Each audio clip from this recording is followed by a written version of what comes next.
meditation is supposed to be fun.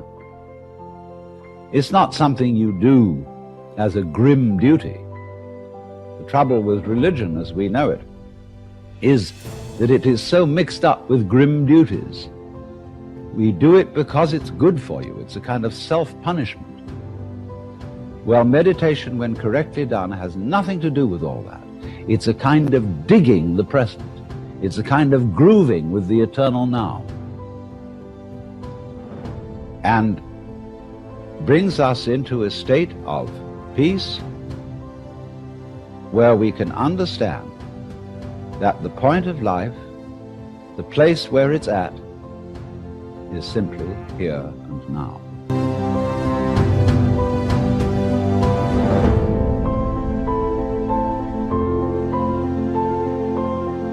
This moment is the creation of the universe. It's starting now. If you look back and wonder whether there was a big bang a long time ago, all you'll see is vanishing traces. The big bang is happening now. This is when the world begins. You're doing it. Only you're not doing it by straining. A you deeper than the straining you is doing all this. The same you that is growing your hair and coloring your eyes and making your thumbprints and all that. You don't think about it. You don't strain muscles to do it. But that is what is creating the world. Here it comes. Now. So instead of thinking that the past is the reality which explains everything that happens now, let's look at now.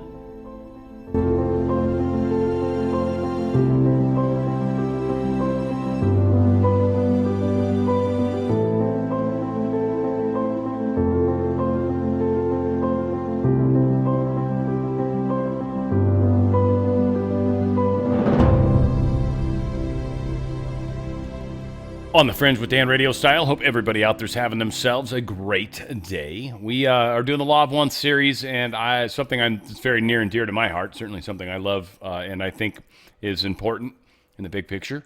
For those that maybe aren't sure, maybe those that are kind of new to it, I do recommend you kind of go back into the older episodes. But yeah, I mean, if you're just coming to this right now, then so be it. You'll see what you think. If you like it, you might want to go back to the first beginning sessions. You're going to learn a lot of information. I think I've shared a lot in these teachings and these learnings that I've been doing with you guys. We've got sessions 49 and 50 today. 49, a few cool things. It's funny, by the way, there's a section that I was desperately trying to find again that I lost. Like, it was just so beautifully stated. And I literally went through all the material twice, and I'm like, why can't I find this stupid paragraph? Sometimes things are supposed to be the way they are. Whatever the case is, if I see it today, I will definitely stop it, or I'll at least write down the number. That said, the poles draw. So the negative pole is what draws in experience. The experience that we experience goes through the negative. From the negative pole, which is where our root chakra is. This is kind of important to understand in that the first thing that reacts to stuff is your fight or flight kind of part of your body, and then it starts to go through your yellow, orange, and if you've got your green chakra turned on, your heart chakra, then it has additional stuff, but it filters through your lower chakras. And if you haven't turned on some of the higher chakras or some of the other chakras, then you're not necessarily playing with the full deck. I don't mean that in a bad way, but you're coming at this with limited tools, if you will. And so it's important to understand that things come in through that lower root chakra. And this is why I always talk about clearing out a lot of the beliefs, clearing out a lot of the nonsense that doesn't need to be there. And that really is in some of those lower areas of our beliefs, chakras, all that stuff's kind of down in the lower areas. And so it is, I think, why it's important that we kind of, open up our awareness, open up our beliefs, like I've talked about, like trying to, get rid of a belief and then sort of rebuild it again. It's something I've done recently, and I kind of still think that's sort of a good way to go at it. But it's just good to understand that the negative pole pulls in from the lower areas, and then what's sent out, if you will, or our connection straight to source is actually on our upper part, the positive part. And it's not positive negative as in good or bad, but positive negative as in poles of a battery or, electrical current. So they do talk a lot about this, and it's super cool how they do it. So again, the creator's the North Pole. And then they get into meditation versus prayer, which I actually think is a really good discussion. A lot of people wonder, what's the proper way to meditate? Again, I think it's very important to find your own way. I mean, there's certainly techniques, but I've learned through books. I've found books based off of what I was interested in and who I am as an individual. And so these books became, I found them, right? Or they found me, or we found each other. And so my books may not be the best books for you, And so that's why we've all got to kind of put out to universe, hey, this is something I'm interested in. And then, see what you see. Or even just do a search and see what pops up and what resonates with you. And you'll be surprised, but you'll find the proper way for you. And it may not be the way I went. So we get into meditation and prayer, and it's super cool. I think because both are awesome, but they're different. And they're both two forms kind of meditation, without a doubt. So a lot of good stuff to talk about. And then, of course, session 50, we'll talk more about as we get in there. But all said, welcome everybody that's here with us thus far. And here's we will kick off session 49, and it is, of course, the Law of One material. Oh, Pat, thank you, brother. $5, I appreciate you. Thank you, Dan. I love this show and the material. Pat, I love you. Pat's one of the ones out there. There's actually a couple.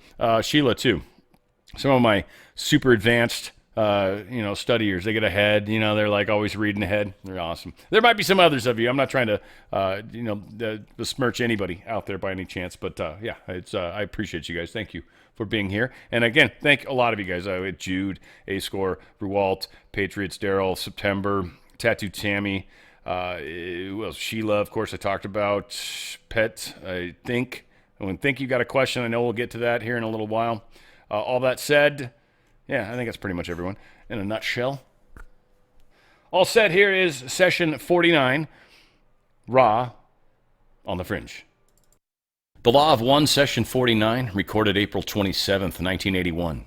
Ra, I am Ra. I greet you in the love and in the light of the one infinite creator. We communicate now. Questioner, would you please first give us a reading on the instrument's condition? Ra, I am Ra. It is as previously stated. Questioner, thank you. I have a question here from Jim first. He says, for the past 9 years, I have had what I call frontal lobe experiences in the pre-consciousness state of sleep just before I wake up in the morning. They are a combination of pleasure and pressure, which begins in the frontal lobes and spreads and pulses through the whole brain and feels like an orgasm in my brain. I have had over 200 of these experiences, and often they are accompanied by visions and voices which seldom make much sense to me. What is the source of these frontal lobe experiences? Ra, I am Ra. We scan the questioner and find some pertinent information already available which regards the physiological disposition of this particular part of the brain. The experiences described and experienced are those distillations which may be experienced after a concentration of effort upon the opening of the gateway or indigo mind complex, so that experience of a sacramental or violet ray may occur. These experiences are the beginnings of that which, as the body, the mind, and the spirit become integrated at the gateway or indigo level, may then yield not only the experience of joy, but the comprehension of intelligent infinity which accompanies it. Thus, the body complex orgasm and mind complex orgasm become integrated, may then set forth the proper gateway for the spiritual complex integration and its use as a shuttle for the sacrament of the fully experienced presence of the one infinite creator. Thus, there is much to which the questioner may look forward. Questioner, to Jim, do you have any additions to that question? To Jim, okay. To Ra, I was wondering, in a previous session you had mentioned that left and right ear tones, if the left and the right brain were somehow related to the polarities of service to self and service to others. Could you comment on this? Ra, I am Ra. We may comment on this. Questioner, well, please, will you go ahead and comment on it? Ra, I am Ra. The lobes of your physical complex brain are alike in their use of weak electrical energy. The entity ruled by intuition and impulse is equal to the entity governed by rational analysis when polarity is considered. The lobes may both be used for service to self or service to others. It may seem that the rationale or analytical mind might have more of a possibility of successfully pursuing the negative orientation due to the fact that, in our understanding, too much order is by its essence negative. However, this same ability to structure abstract concepts and to analyze experiential data may be the key to rapid positive polarization. It may be said that those whose analytical capacities are predominant have somewhat more to work with in polarizing. The function of intuition is to inform intelligence. In your illusion, the unbridled predominance of intuition will tend to keep an entity from the greater polarization due to the vagaries of intuitive perception. As you may see, these two types of brain structure need to be balanced in order that the net sum of experiential catalyst will be polarization and illumination. For without the acceptance by the rational mind of the worth of the intuitive faculty, the creative aspects which aid in illumination will be stifled. There is one correspondence between right and left and positive and negative. The web of energy which surrounds your bodies contains somewhat complex polarizations. The left area of the head and upper shoulders is most generally seen to be of a negative polarization, whereas the right is of positive polarization, magnetically speaking. This is the cause of the tone's meaning for you. Questioner: will you expand on the positive and negative magnetic polarizations in general, and how it applies to, say, individuals and planets, etc.? I think there is a correlation here, but I am not sure. Ra: I am Ra.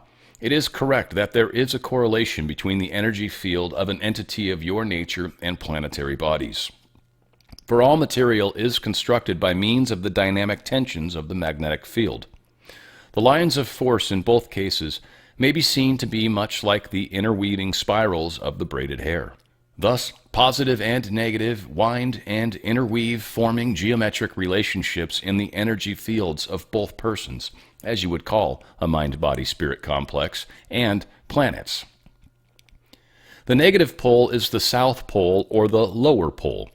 The north or upper pole is positive. The crisscrossing of these spiraling energies from primary, secondary, and tertiary energy centers. You are familiar with the primary energy centers of the physical, mental, and spiritual body complex.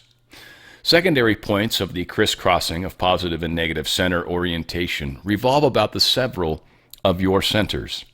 The yellow ray center may be seen to have secondary energy centers in elbow, in knee, and in subtle bodies at a slight spacing from the physical vehicle at points describing diamonds about the entity's navel area surrounding the body.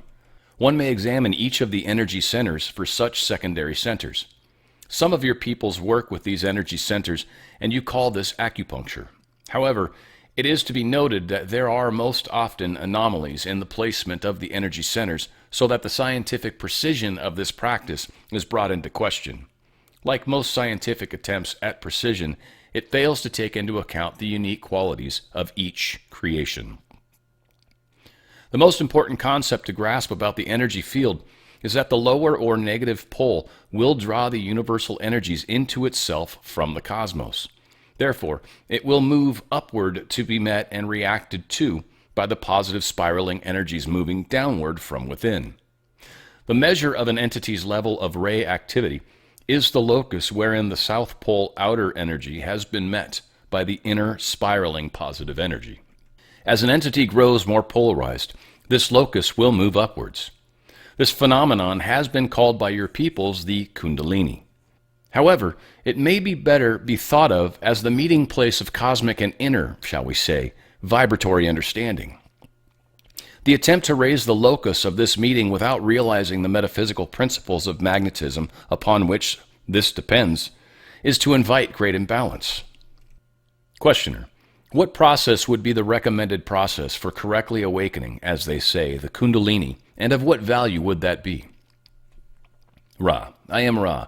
The metaphor of the coiled serpent being called upwards is vastly appropriate for consideration by your peoples. This is what you are attempting when you seek. There are, as we have stated, great misapprehensions concerning this metaphor and the nature of pursuing its goal. We must generalize and ask that you grasp the fact that this, in effect, renders far less useful that which we share. However, as each entity is unique, generalities are our lot when communicating for your possible edification. We have two types of energy. We are attempting then, as entities in any true color of this octave, to move the meeting place of inner and outer natures further and further along or upward along the energy centers. The two methods of approaching this with sensible method are, first, the seating within oneself of those experiences which are attracted to the entity through the South Pole. Each experience will need to be observed, experienced, balanced, accepted, and seated within the individual. As the entity grows in self-acceptance and awareness of catalyst, the location of the comfortable seating of these experiences will rise to new true color entity. The experience, whatever it may be, will be seated in the red ray and considered as to its survival content, and so forth. Each experience will be sequentially understood by the growing and seeking mind-body-spirit complex in terms of survival, then in terms of personal identity, then in terms of social relations, then in terms of universal love, then in terms of how the experience may beget free communication, then in terms of how the experience may be linked to universal energies, and finally, in terms of the sacramental nature of each experience. Meanwhile, the Creator lies within. In the North Pole, the crown is already upon the head, and the entity is potentially a god. This energy is brought into being by the humble and trusting acceptance of this energy through meditation and contemplation of the self and of the Creator. Where these energies meet is where the serpent will have achieved its height. When this uncoiled energy approaches universal love and radiant being, the entity is in a state whereby the harvestability of the entity comes nigh. Questioner, will you recommend a technique of meditation? Ra, I am Ra. No. Questioner, is it better, or shall I say, does it produce more usable results in meditation to leave the mind, shall I say, as blank as possible, let it run down, so to speak, or is it better to focus in meditation on some object or something for concentration? Ra, I am Ra. This shall be the last full query of this work time.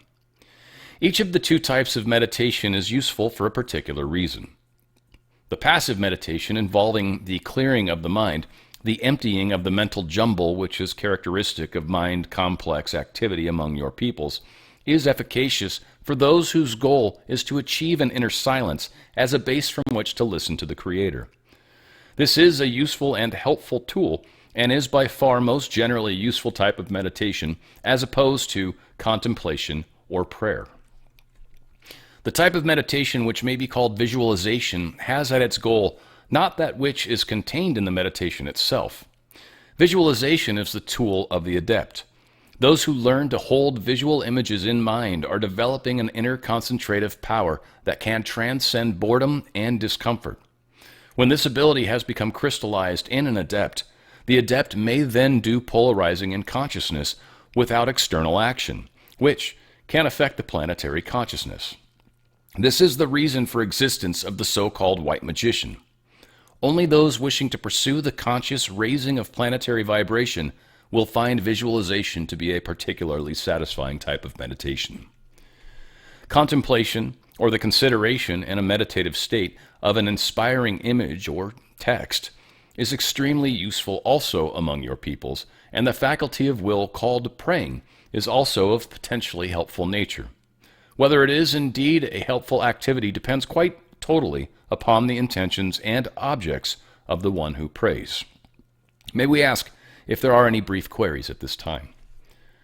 Questioner, I will just ask if there is anything we can do to make the instrument more comfortable or to improve the contact, and if the 2 periods per week are still appropriate. Ra, I am Ra. We request your care in the placement of the neck support for this entity, as it is too often careless. You are conscientious and your alignments are well. The timing, if we may use that expression, of the sessions is basically correct. However, you are to be commended for observing fatigue in the circle and refraining from a working until all were in love, harmony, and vital energy as one being. This is and will continue to be most helpful. I am Ra. I leave you in the love and in the light of the one infinite Creator. Go forth, therefore, rejoicing in the power and in the peace of the one infinite Creator, Adonai. Heck yeah, right? So I finally did find the section too, by the way. They just did cover it. But we'll start off with the notes I've got, and then the questions, we'll get to those next. Agreement before life. So the I'm getting ahead of myself here. Sorry, energies. The way they move up and down, we had the indigo energy they were talking about specifically, and that's where we connect from the higher side, right? So the lower side we're sucking in, and that goes through your root chakra. They spend a bunch of time talking about that. That's the red ray. But there's also the top-down section, and they're talking about kind of the violet ray specifically, which is, now the reason indigo instead of violet is, first off, violet is the crown, your top chakra, which I think is more kind of associated with your pineal gland, frankly. And again, they talk about shape, not necessarily being the pyramid or mattering, but the pineal gland is certainly a part of that. But certainly the indigo ray, which is more of your third eye, we frequently call it. And a lot of us are sort of taking in information from up here. And we might feel, even during meditation and other experiences, we might feel heat and activity up here. And it's because of that. It's because you're literally receiving information from source, higher self, intelligent infinity, they'd call it. So be aware of that. That's likely going to happen to many of you. Energies, they move up and down. So you're pulling energies in, like the experience of life, if you will. Like you're sucking that in, kind of. And if life's not going well, you could be in more of a fight or flight kind of experience, right? That's going to be pulling in through that root chakra. If everything's groovy and your root chakra is kind of balanced, then it's going to kind of start to flow up even higher. And you'll start to experience life from I don't want to say more fuller, but kind of like from a more chakras activated standpoint. And life will start to take on new meanings, like people that have had children. You totally know the way that changes your life, right? That kicks you into a green ray typically. Sometimes you can stay stuck down in the yellow-orange ray. That's where you get more into manipulation, control of child. Like, there's a lot of that kind of stuff. But from a standard, most of us kind of standpoint, you're going to be just instantly in love. This point, like I found something that was more important than anything I ever thought I was. Right, this separation from self. That's really, truly what that fourth density is being able to step away from self. Like, there's this concept of outside of self that matters too. And so it's very powerful in the concept of us waking up, expanding, or in the case of most of us, just awakening within who we actually are. Know thyself, right? Like, just a lot of us are coming to terms with the fact that we seem a little odd from some of the others around us. And sometimes that's not easy to deal with. So, yeah, this kind of leads into this one. Accept who we are. You are exactly as you're supposed to be. There's a lot of people that say we should be or do or think or whatever a certain way. One of the things that's challenging about being in a league of your own is that other people aren't necessarily going to see things the same way you do. And you've got to have that conviction and strength and understanding that I think have a pretty solid thing that needs to be spoken here. You don't have to agree, but I think it needs to be said. I think the truth needs to come out. This is when that blue ray is really starting to happen. When you can just be open and honest. So again, these upper chakras, as I call them, because that's really what they are, these upper chakras are truly helping set your higher density level stuff. Like, I mean, like when you're here, you're not just here on a physical level. That's your lower chakras. The upper chakras are like, no, I'm actually here to make a difference. I'm here to change things. I'm here to do more. I'm here to be a part of this in a way that causes others to see and believe and understand or whatever. And then the thing I lost right here, I thought it was pretty cool. Whoops. Oh, I hope it didn't go away. 49.6 is where it is. Right here. Cool. This is the densities. So before it, they're talking about the two types of energies we're attempting as entities, true colors of this octave. The move, to move the meeting place of inner and outer nature further and further along or upward along the energy centers. Two methods of approaching this with sensible method are first, the seating within one's own self or oneself of those experiences, right? So it talks about the poles, and it talks about the way experience is going to happen. So the experience, whatever it may be, will be seated in red ray when it's coming in through that negative, well, it's coming in through the bottom, if you will. It's kind of like life. It's life. It's what you've sent out is what comes back, and what comes back is what's kind of sucking up through your red ray first, right? And they talk about how each experience will be sequentially understood by the growing and seeking mind-body-spirit complex in terms of survival. That's red ray. Then, next, if your red ray is groovy and in balance, it next will go in terms of personal identity. This is your yellow ray.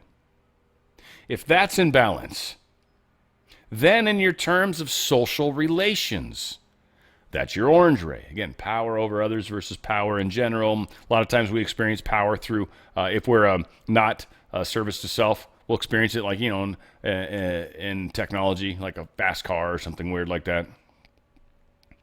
Then in terms of universal love, which is the green ray energy, that's your fourth density. Then, assuming you got these all cleared out, then in terms of how the experience may beget free communication. Free communication is no lies. That's your fifth density. That's your blue ray chakra, oftentimes associated with the throat, speaking the truth. Your sixth, which they're getting into, then in terms of how the experience may be linked to universal energies. And that's that God concept, that's that source concept, that's that idea that we're part of something much larger. And finally, in terms of the sacramental nature of each experience, understanding that God's or source or higher self has put this into our lives for purpose.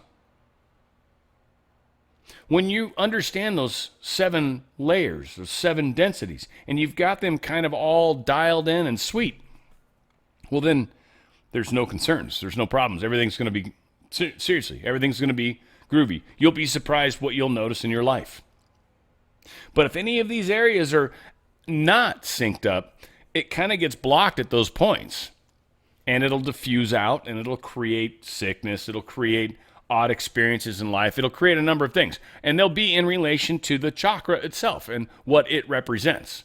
Like, for some reason, I'm just not getting along with other people. Or for some reason, I'm just not very positive on how I am personally. I feel like I'm ugly every time I look in the mirror. Well, that's your yellow ray.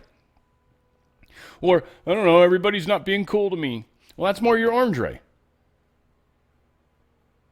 Or, the people I love just don't seem to want to love me. Well, now you're getting up into your green ray. Maybe you got some blockages there. Your life will show it. The health in your body will show it. That's why I keep suggesting, I think studying personally about the chakras, however that might be for you, it just gives us a good blueprint for whether or not we've got stuff kind of opened up. Once you've got stuff opened up, man, you're ready to go. You're ready to go. So, I mean, keep that in mind in the big picture. All set. I got some questions, a bunch of questions, it seems. Holy crap. Think started it off with question, is there a good way to track your own spiritual journey and growth? I'm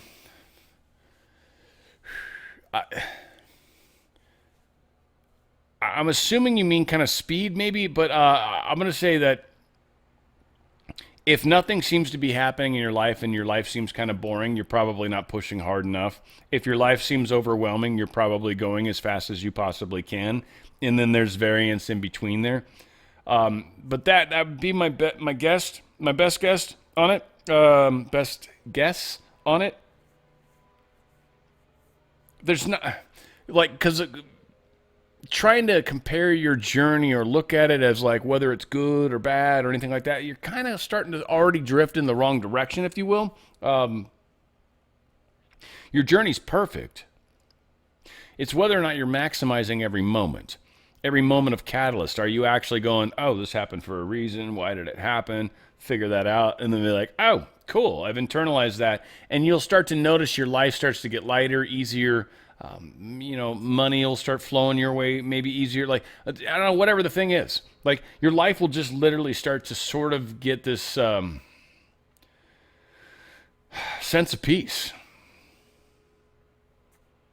So I kind of feel like that's why I keep telling people to pay attention to what you're seeing on the outside, and you'll get an assessment of what's going on the inside. It's a reflection. If you like what you're experiencing on the outside and everything seems, for the most part, awesome, you're on the right track. Keep doing what you're doing. If for some reason you're not happy or things don't seem to be going fast enough or whatever, well, there's probably more you can do. If you feel like things aren't changing quick enough in the world, it's probably because you are not making changes that are necessary. And you're refusing to, and you're slowing the progress. And so what you're seeing is your own inner self. A lot of us like to blame other people. That's the problem with the way we're programmed. We put everything outside of ourselves. When we realize that we're actually directly involved, and then we start to handle it as such, well, we take control of our lives. They don't like when that happens. That sucks. Sheila asks, question, what is the difference between social relations and universal energy? Universal energy is the energy from source, or even from sometimes a larger social memory complex, if you will, like from a galactic level. But ultimately, generally, source is the universal energy. Social relations, at least from what I'm getting from your question, social relations are the smaller sub-logos types experiences we have. So it's not that higher chakra stuff per se, but more of that influx from the lower chakra area first. But it is our experience with other people around us. And those relationships are what I call co-creation, or, co-manifesting, or whatever the case is. So those are kind of separate entities. Like when you go to universal intelligence, you're pulling down like real hardcore facts and figures. But most of the times, it's not going to be stuff in relation to does Jenny love Bobby, or how am I going to pay my bills, or anything like that. It's going to be more from the larger concept of love, light. It's going to be from the standpoint of the way our souls kind of interact and orbit each other, very similar to the way the planes and galaxies do. But when we get down into our own sub-logos, our own universe, our own planet, then we start to have more concreted, more local rules start to kick in. And then that's where those relationships, I think, the secondary one, the social relations, I think that's where that starts to come in. I hope I did justice to your question. Ruwalt77 question, what is the difference between meditation and prayer? Well, we'll talk about that. You're getting ahead of things, and that'll come up here in a second. Sheila, is seating, is it the energy level which we process the catalyst? Seating. I mean, energy level maybe, but I kind of see it more like a filter. It's the filter that we process it through. It's the lesson that's baked into it, maybe. If it's something that we've still got a blockage, then there's going to be a lesson baked into it from that level. Energy level's fair, though. I mean, it's the color, the frequency, although, I mean, yeah. But I do think it's more kind of the lesson that's there to learn. the place where we've failed ourselves or other self that we need to learn from. And so that's, I think, is kind of the key in there. Pet question. So people do meditation with visual images helps with overall consciousness. Let's see. So people do meditation with visual images helps with overall consciousness. Okay. Like if that's the way you want to go, that's fine. There's no right way or wrong way to, eat a was it the Tootsie Roll Pop, right? But no, there's people meditate two different ways. They were kind of getting into that. They're going to cover more meditation, I believe, in this next session too, as well. And I think hopefully it'll help explain some of this and the differences between. It's okay to use physical thoughts. I was just trying to point out they're two different things. There is the concept of clearing your mind, which is very important, by the way, because many of us have a lot of jumble in our mind. And learning to let jumble flow through your mind, learning to let that flow and go is powerful. It's a super important skill to learn. And so if you're not able to do that from time to time, that's something that you might want to look into. But at the same time, it's very efficacious to think of and manifest in, essentially manifest prayer is kind of similar, I think, in my opinion, where you're actually doing a focused kind of intention. And I think that's important as well. I think both are very important, and the differences between the two I don't think should be lost. So I think we got our questions covered. And let's see. Let's go ahead and fire off this next one, session 50, Law of One. And of course, you're hearing it right here on the Fringe. The Law of One, session 50, recorded May 6th, 1981.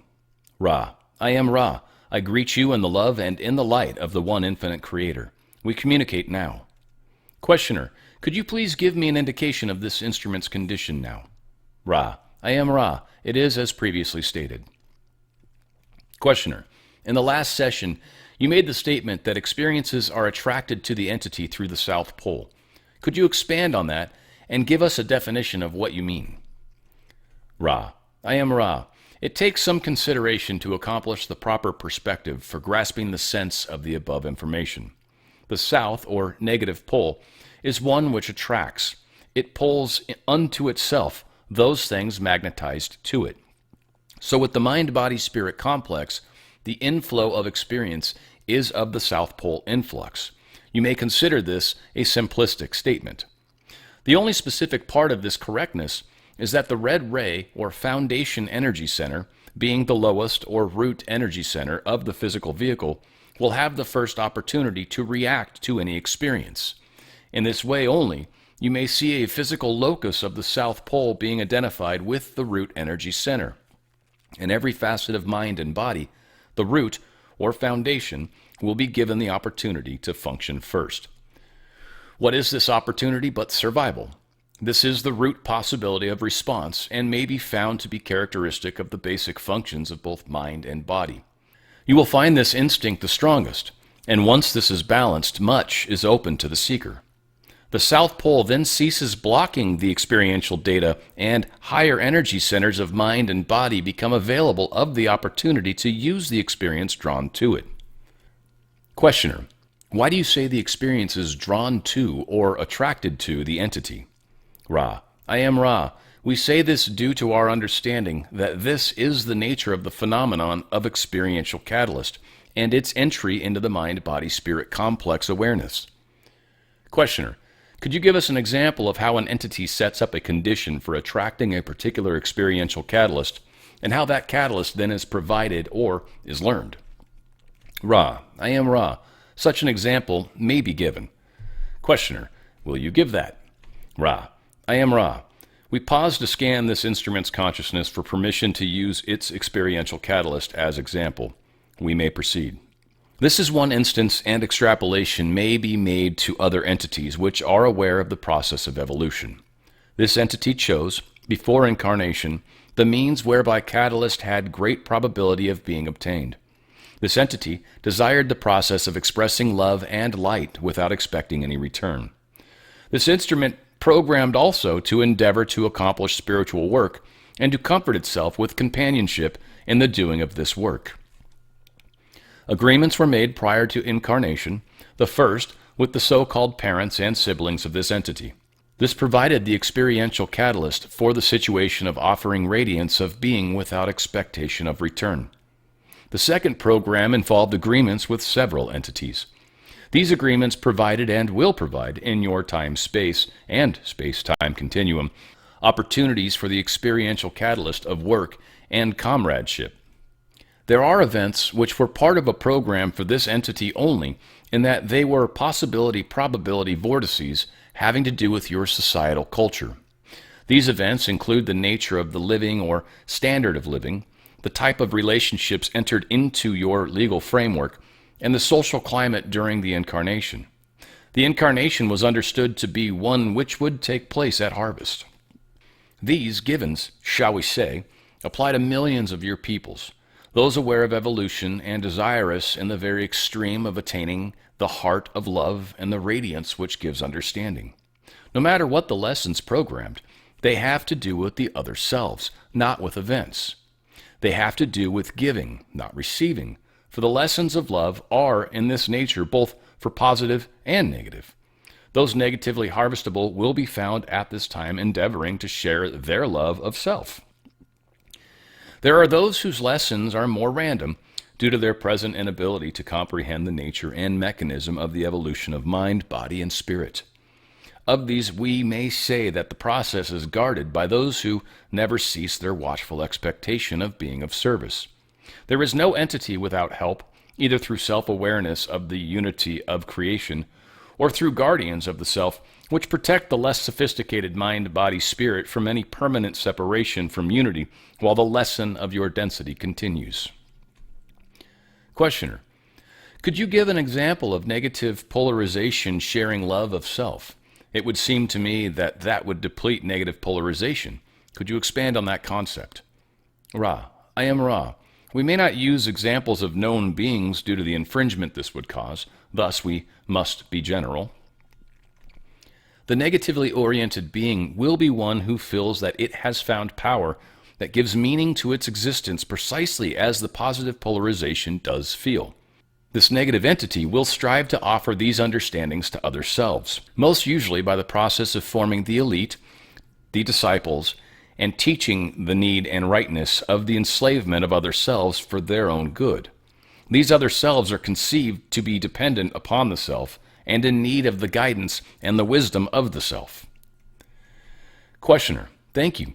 Can you expand on the concept, which is this: that it is necessary for an entity to, during incarnation in the physical, as we call it, become polarized or interact properly with other entities, and why this isn't possible in between incarnations when he is aware of what he wants to do, but why must he come into incarnation and lose memory, conscious memory of what he wants to do, and then act in a way that he hopes to act? Could you expand on that, please? Ra: I am Ra. Let us give the example of the man who sees all the poker hands. He then knows the game. It is but child's play to gamble, for it is no risk.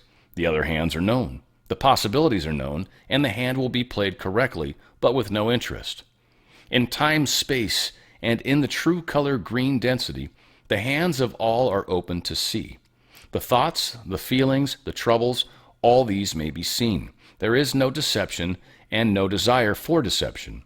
Thus, much may be accomplished in harmony, but the mind, body, spirit gains little polarity from this interaction. Let us re-examine this metaphor and multiply it into the longest poker game that you can imagine, a lifetime. The cards are love, dislike, limitation, unhappiness, pleasure, etc. They are dealt and redealt continuously. You may, during this incarnation, begin, and we stress begin, to know your own cards. You may begin to find the love within you. You may begin to balance your pleasure, your limitations, etc. However, your only indication of other selves' cards is to look into their eyes. You cannot remember your hand, their hands, perhaps even the rules of this game. This game can only be won by those who lose their cards in the melting influence of love, can only be won by those who lay their pleasures, their limitations, there all upon the table face up and say inwardly, all of you players, each other self, whatever your hand, I love you. This is the game. To know, to accept, to forgive, to balance, and to open the self in love. This cannot be done without the forgetting, for it would carry no weight in the life of the mind, body, spirit, beingness totality. Questioner, thank you. How does the ability to hold visual images in mind allow the adept to do polarization in consciousness without external action? Ra, I am Ra. This is not a simple query, for the adept is one which will go beyond the green ray, which signals entry into the harvestability. The adept will not simply be tapping into intelligent energy as a means of readiness for harvest, but tapping into both intelligent energy and intelligent infinity for the purpose of transmuting planetary harvestability and consciousness. The means of this working lie within. The key is first, silence, and secondly, singleness of thought. Thusly, a visualization which can be held steady in the inward eye for several of your minutes as you measure time will signal the adept's increase in singleness of thought. This singleness of thought, then, can be used by the positive adept to work in group ritual visualizations for the raising of positive energy, by negative adepts for the increase in personal power. Questioner, can you tell me how the adept, then, after being able to hold the image for several minutes, what he does then to affect planetary consciousness or increase positive polarity? I still don't quite understand about this. Ra, I am Ra. When the positive adept touches intelligent infinity from within, this is the most powerful of connections for it, is the connection of the whole mind-body-spirit complex microcosm with the macrocosm. This connection enables the, shall we say, green ray true color in time-space to manifest in your time-space. In green ray thoughts are beings. In your illusions, this is normally not so. The adepts then become living channels for love and light and are able to channel this radiance directly into the planetary web of energy nexi. The ritual will always end by the grounding of the energy in praise and thanksgiving and the release of this energy into the planetary whole. Questioner, I know of people who have been recently trained in meditation who, after a very short period of intense meditation, a couple of days or so, are able to cause the action at a distance effect on metal, bending it. It is my understanding that they are wearing a pyramid-shaped wire on their heads while doing this. I was invited to one of the meditation sessions a couple of years ago, but I couldn't get there. Could you comment on this process, and if they are accomplishing anything of value or not? Ra, I am Ra. No. Please ask one more full query at this working. Questioner, could you give me more information on the energy fields of the body as relates to the right and left brain, and if this is somehow related to the pyramid shape as far as energy focusing goes? I'm a little lost at exactly how to get into this line of questioning, so I will ask that question. Ra, I am Ra. We are similarly at a loss at this time of answering. We may say that the pyramid shape is but one which focuses the instreamings of energies for use by entities which may become aware of these instreamings. We may say further that the shape of your physical brain is not significant as a shape for concentrating instreamings of energy. Please ask more specifically, if you may, that information you seek. Questioner, each of us feel in meditation energy in the head in various places. Could you tell me what this is, and what it signifies, and what the various places that we feel it signify? Ra, I am Ra. Forgetting the pyramid will be of aid to you in the study of these experiences. The instreamings of energy are felt by the energy centers which need and are prepared for activation. Thus, those who feel the stimulation at violet ray level are getting just that. Those feeling it within the forehead between the brows are experiencing indigo ray, and so forth. Those experiencing tinglings and visual images are having some blockages in the energy centers being activated, and thus the electrical body spreads this energy out, and its effect is diffused. Those not truly sincere requesting this energy may yet feel it if the entities are not well trained in psychic defense. Those not desirous of experiencing these sensations and activations and changes, even upon the subconscious level, will not experience anything due to their abilities at defense and armoring against change. Questioner. Right now I'm getting two feelings simultaneously. Is this normal to get two at once? Ra. I am Ra. The most normal for the adept is the following. The indigo stimulation activating that great gateway into healing, magical work, prayerful attention, and the radiance of being. And the stimulation of the violet ray, which is the spiritual giving and taking from and to Creator, from Creator to Creator. This is a desirable configuration. Is there a brief query before we leave this instrument? Questioner. Is there anything that we can do to make this instrument more comfortable or improve the contact? Ra. I am Ra. You are conscientious and your alignments are careful. It would be well to take care of this instrument's neck is placed carefully upon its support. I am Ra. I leave you, my friends, in the love and in the light of the one infinite Creator. Go forth, then, rejoicing in the power and in the peace of the one infinite Creator. Adonai. Yeah, so good, so good. So again, a lot of stuff covered in there. Poker. We talked about poker, like the poker game, like you understand, you know what the cards are, you know what your cards are. Like that was a really cool metaphor, worth maybe rewatching if you didn't quite get it. But one of the things that was even more amazing that they called out, and it's something that all of you need to be aware of, is the eyes. The eyes are the windows to the soul. You look into somebody's eyes that's soulless, and you will see exactly that. Oftentimes to me it seems very black, it's weird, but there's nothing there. There's a void. Normally you see something, and it's one thing we don't actually do, typically, and look people straight in the eyes. But it is the soul's window. And if somebody questionable to you, look them in the eyes. And you'll get a feel for it. You'll get a feel for it. And you'll, maybe have to get better at, fine-tuning that for some, but for the most part, it should be pretty straightforward. You'll get it. Forgetting is needed, he was asking a question, like, why do we have to come into this reality to experience stuff that's a catalyst that's actually going to help evolve our soul? Why can't we just do that when we're in between lives or, in heaven or whatever we call it, right? And he's basically saying, forgetting is needed because you put yourself, like you've trained yourself. I've trained myself over and over. Like someone throws a punch at me, I'm gonna instantly throw a block, right? Like I'm not even thinking about it. It's just training. So you train yourself and you put yourself into a situation where you forgot you're trained. And someone walks up and starts throwing punches and all of a sudden you're like, you're like Jason Bourne, right? Like, so it's part of why we do it. We don't necessarily, and this, a lot of people are like, why can't I remember my past lives? For this reason too. Like your past lives serve the purpose of what they were. They're not here for right now. Some people, their past lives and the remembrance of them is part of this life, and that's because you're supposed to talk about, how there's multiple lives maybe, or, and so that's your way of proving it to yourself. You'll never be able to prove it to another person, by the way. Never.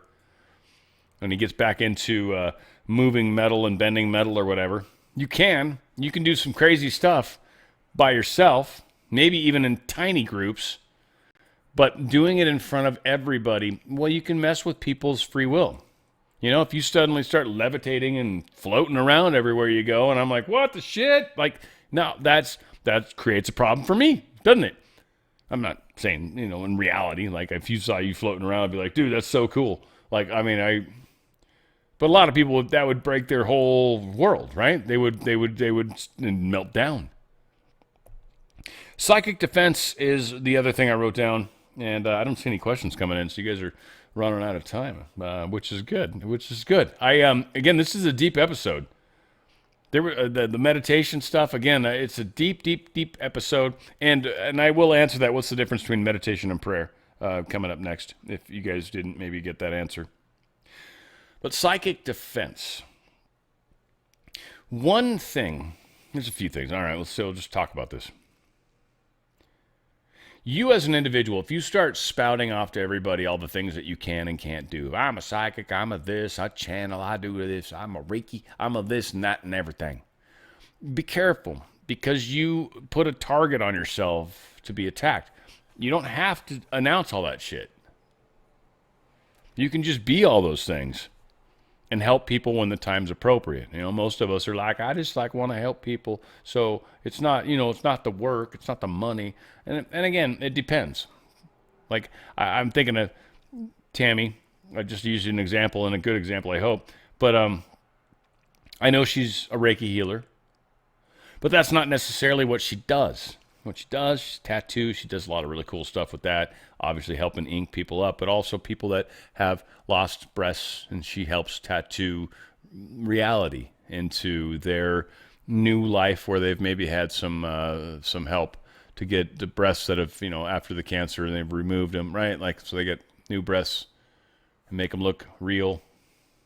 And she's just, it's one of those things where you're doing the thing that you are here to do. You don't necessarily have to be, right, out there doing Reiki all the time. You don't have to necessarily be advertising it. But there's a lot of times where you get an opportunity to meet somebody, you're like, I think you're somebody that, you know, I can help. So that is part of the experience for a lot of us, right? Like as a teacher for me, I am very selective about who I take as a student, ever. And it's always been that way. It's always been for years. It's been decades at this point. And I'm not trying to be a dick. It has been. But I'm very specific about who I choose. And I won't waste my time on people that aren't ready. So I'm not a teacher. I don't run around talking about how I'm a teacher. No. I mean, I kind of do. But I don't want more students, that's for sure. My point is I try to make content. I try to help people think differently. I try to help people expand. I try to help people graduate. And I, most importantly, try to help teach the teachers of this world. And so we are able to defend ourselves from psychic attack. That was the bigger point. When we claim things, we open ourselves up to attack. And you can put a bubble around you, golden white light, always a great way to go about it. You can also understand that nobody can actually hurt you. They can cause weird experiences, and you'll see them and you'll experience them, but that's it. So there's ways you can handle it. There's a lot of people that are very empathetic or empathic, and you have to be careful too. You have to be aware of the fact that sometimes you might not want to feel everything.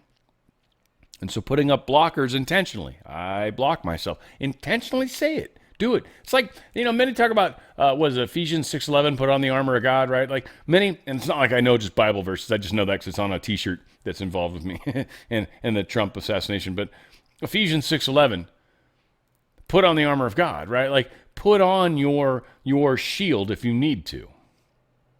And there are times where I've done it because I'm picking up too much stuff. I'm feeling too many things. I'm getting attacked. I'm whatever. So understand, you've got all of that baked into you. There's nobody more powerful than you. Nobody. Nothing is more powerful than you. It's just an issue of getting you to realize your power. That's really what this is all about, in my opinion. It's getting a lot of people to come to those terms, I hope. Anyways, and Tattoo Tammy, I hope I didn't step on any toes. I hope I gave the respect that you deserve, because you are an amazing woman. Someone I've asked a small little issue we had in the past, that not between her and I, but something I was trying to get her to help me with, and I assume it makes almost more sense at this point in time. Ruwalt, I think this is the last question. We'll see if I get anything else. But question, how do you know if a person is really a healer? So there's a couple things. Healing's a funny thing. Jesus didn't heal everybody, by the way. He didn't heal everybody. And some of it had to do with some people aren't ready to accept healing. How do you know an individual is a healer? If you feel you need healing, first off, you've already stepped away from yourself, right? You've already stepped away from your ability to look at what's happening to your own body, your own experience, and you're now willing to place that outside of yourself. I need this outside of myself thing to fix myself, the thing I've created myself. We start losing traction from that moment forward. Now, are there healers? Yes, there are people that can help us heal if we believe that's what's necessary, for sure. And I would say, look into their eyes. See what you experience from them. How do you feel around them? If it feels groovy and good, okay, they can probably help. If they don't, they've got their own energy issues. I've known a lot of healers. Most people that are all about healing are usually pretty good energies. Otherwise, they're not really talking about it normally. I think there's a lot of people that are healers in different ways. Less advertised, if you will, and there's plenty of ways to heal people. Thought is really what it comes down to, and that's what's hard for a lot of people. A lot of people, let's just like an example really quick. Med beds. People talk about med beds. I just sit in a med bed and I can make everything better in my body. Kind of, yeah, sure. For the moment, maybe. But what created all the ailments that you're experiencing is your consciousness, your thoughts, your experiences, your deeds, the way you live and interact with this world. And if those things haven't changed, you'll almost immediately bring back that bad body. If you've healed your mind, or if you're truly someone that doesn't have, to use a loose term, sin, but if you're somebody that doesn't have all the karma associated to the injury or the sickness, if you don't have a bunch of karma attached to it, it's much easier to heal versus somebody that's got a whole crap ton of karma tied to their sickness. You can heal it and maybe make them feel better for a second, but ultimately their energy is going to bring themselves back down again. So healing's a tricky thing. It's funny how it works. And not all people are ready for it. That's the hard part. If somebody's ready, then yes, you can be a catalyst very easily. Anybody can. Anybody can, really. You don't have to have special training. That's kind of the funny part, frankly. But, there's some very cool techniques, and it helps. It helps move energy. If you can't visualize, there's a lot of aspects that I'm not going to poo-poo any of it. There's, I think, a lot of benefits to it. I think it really, truly helps you visualize the healing concept, however you learn that or come upon it. So I think that answers that pretty decently. All set, yeah. Good question, man. I love you guys. We got the same key people here, and general numbers too. I like this. This again, like I've said before, this is like double number of people we need. We've got a lot of people here that are actually making a difference in their lives and making choices, and I think that's powerful. I want to remind everyone. Someone brought it up earlier, but I think S. Honus, S. Jones 39. I think she's got something going on tonight. So if you guys want to hop over there, she's obviously a friend of the channel.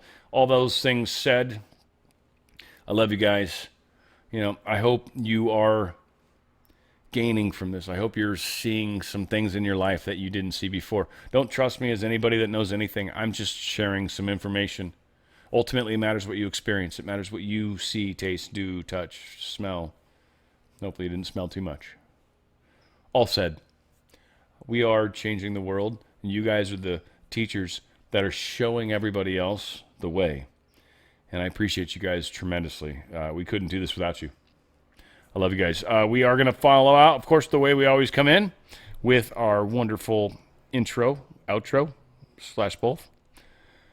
But it is on the Fringe. By the way, tomorrow, great music, too. For my music fans, we got awesome music. It's inspired by a guy named Ratcliffe. What the hell's his name? Dude, it's incredible. I think I got all his music. Hang on, give me 1 second. Just because some of you guys are going to be there tomorrow, too. Music Spotlight. There we go. The dude's name is Nathaniel Rateliff. Dude inspired. I was at Starbucks, heard a song, and I Shazammed it. And I was like, wow, it's a cool song. And then I found a whole crap ton of songs. This dude's done a bunch of songs. This guy's got 70, 80 songs. Man, he's got songs all over the place. So I was like, holy crap, this dude's really, really good. So anyway, he inspired the whole show. I got just a lot of music that's kind of in his genre, if you will. So it's going to be a whole bunch of fun. And I hope you guys join us for that. Same time, but it'll be tomorrow. All these things said, I appreciate you guys. And thank you for co-creating with me. And thank you guys for this journey on Law of One. Of course, where we go one, we go all. Wouldn't be the same without saying that. But yes, Law of One on the Fringe. I hope you guys have an awesome week, awesome weekend, or both, all the above, on the Fringe.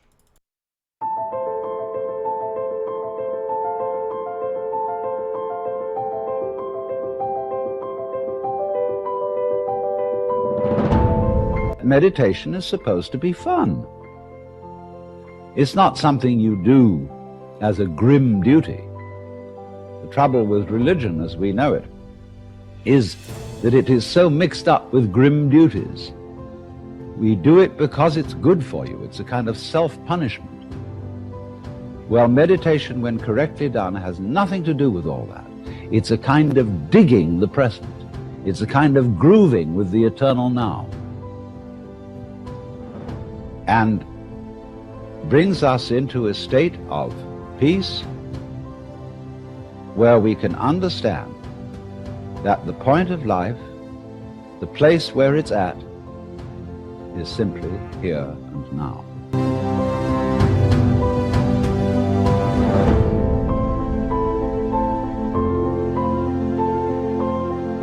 This moment is the creation of the universe. It's starting now. If you look back and wonder whether there was a big bang a long time ago, all you'll see is vanishing traces. The big bang is happening now. This is when the world begins. You're doing it. Only you're not doing it by straining. A you deeper than the straining you is doing all this. The same you that is growing your hair and coloring your eyes and making your thumbprints and all that. You don't think about it. You don't strain muscles to do it. But that is what is creating the world. Here it comes. Now. So instead of thinking that the past is the reality which explains everything that happens now, let's look at now.